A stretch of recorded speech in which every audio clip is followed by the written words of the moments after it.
morning mga ka-RFP. Live pa rin tayo dito sa lungsod ng Taguig para sa Laboral Program, isang one-stop shop para po sa iba't ibang serbisyo ng gobyerno. At ngayon pag-usapan po natin itong mga programa at serbisyo na handog ng Technical Education Skills Development Authority ng TESDA.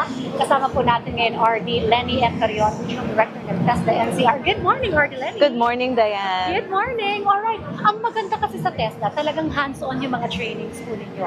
Now, gaano po kahalaga itong mga trainings na ito para makalan po talaga sila sa isang trabaho? Ang ating skills training ay kailangan talagang ito ay industry-based. Ito yung mga kailangan ng ating mga industriya, local companies, and also companies overseas. So, importante din na map ating and para sila ay maabaho sa kanilang respective industry and companies. Ready for work na. Ready for work, right. Now, gaano po ba katagal yung mga trainings na handog po ng TESDA? O depende po sa course ito? Ngayon, Diane, meron na tayong tinatawag na micro-credentials. These are very short courses na 1 unit of competency, meron na tayong training. Ito ay mga kailangan na skills sa isang trabahador na kailangan para siya ay makakuha na isang job in a particular company. Like for example, if we have a graduate ng welding, welding machine, using the welding machines, a certain technology, but isang kumpanya would need a certain skill, additional skill, from the training regulation na ino-offer ng TESDA. So, yun yung micro-credential. It can run for 1 day. Ang longest natin would be 3 years. 3 years for diploma programs. We also have 3 years under the enterprise-based education and training, and that's what we call apprenticeship. So, you have 1 day up to 3 years. That's Tibet. Alright, nabanggit mo yung welding argument. Yeah.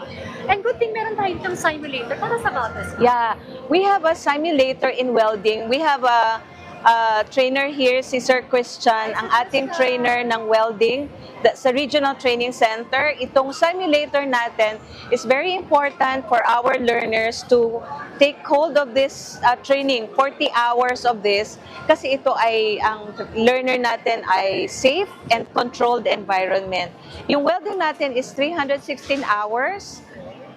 But itong ating use of the welding machine simulator is around nasa 40 hours. So Christian, sige. So Christian, can I try? Yes, ma'am. Kasi as if nagwe-welding talaga ako. At marami mga women ang yeah, oo. The best welders are women because we have the soft hands daw. Okay. So paano ba ito? May VR glass? Oh yeah, we have a VR camera. Oh wait.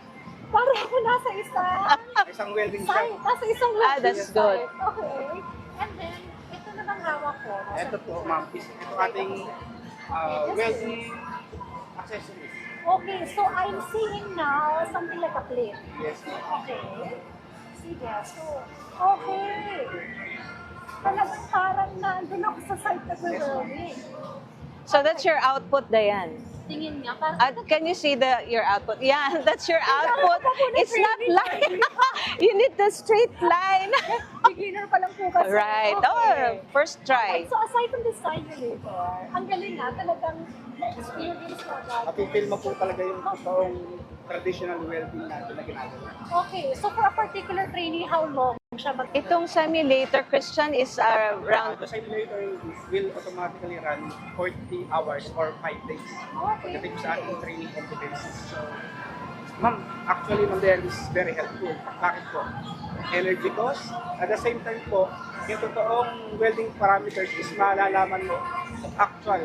Bakit po? Mayroon po siyang scoring at recorded. So, after mo magawang mag-welding, correct mo yung mga welding essentials na pagkakamali mo. Meaning, may itatry mo ulit continuously because po, ang kagandahan nga po dito, yung iyong sariling gawa as a welder is recorded.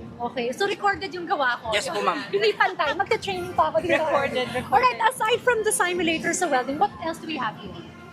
another one for game programming. Ang ating trainer is Emil. Ay, sir, hindi lang pala sa Batas. So, ito po yung game programming NC3. So, currently po yung nakikita nyo is yung game samtugan. Actually, gawa po ito ng estudyante namin ng teachers.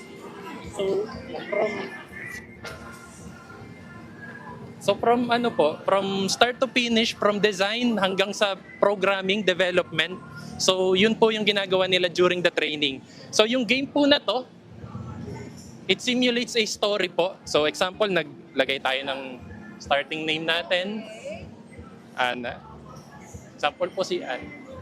So meron pong simulation ng story. So yung mga bata, hindi lang sila parang gumagawa ng games for entertainment. Minsan nilalagyan din nila ng creativity for storytelling. So dito po sa case na to, ang imagination po ng trainee namin is, ang math daw po kasi parang ang hirap ituro. So what if i-simulate natin yung story na isa akong estudyante na gustong matuto ng math, pero parang gusto ko in an entertaining way. So dito po, parang nag-narrate siya ng isang bata na kung saan gusto niyang matuto ng math. So makakausap niya po dito yung, papasok po siya sa class niya, and then, yung math po, para siyang na-imagine nila na para pong isang kalaban na kailangan talunin. Okay. So dito po, nandun po yung character niya, nandito po yung parang kalaban na math. Sa taas po, meron pong magsisimulate ng random question ng math po. Simple lang po yung control, sa baba po may options ng mga sagot. Tapos, i-press lang ng bata kung alin yung tamang sagot. So, may kakayanan yung bata na umiwas kung sakaling parang feeling niya, sinusugod na siya ng kalaban. So, pero pag pinili niya yung mga sagot, aatake yung kanyang character. Galing, sir, ano? So, ibig sabihin, they can actually create the environment. Depende sa purpose nila. Yes po. Okay. Bali po, during the training, we really impose the creativity. Yung mga Pinoy kasi, parang sa notion ngayon ng current standing natin sa Pilipinas, napaka na po ng mga mobile games. Ay, hindi. With this, kaya nila With this talagang... po, what if yung tayo naman yung gumawa ng ating mga sariling games, yung hindi lang for entertainment but also for education. Well, thank you so much, Sir Emil, for that. That was very entertaining and educational as well. Alright, last na lang, Ardelani, please to invite our viewers, mga KRSP, na i-take advantage dito mga trainings po ninyo sa TESDA. Okay, dito po sa TESDA is marami po tayong libreng training. We have, for NCR alone, we have 12,000 available slots for skills training, for reskilling, upskilling, and also mga pwede nating learners for 3-year diploma programs, Dayan.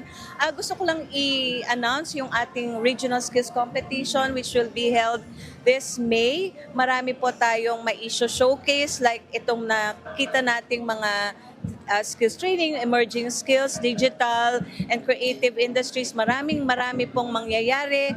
And we have mga youth competing with each other. We need competitors para tayo mai-compete again in ASEAN and World Skills Competition. So we're very excited about that, Dayan. We're excited as well for that. Maraming salamat po. Muli nakaparin po natin si Ardelani Carion ng TESDA NCR. Maraming salamat po muli. And again, back to studio muna.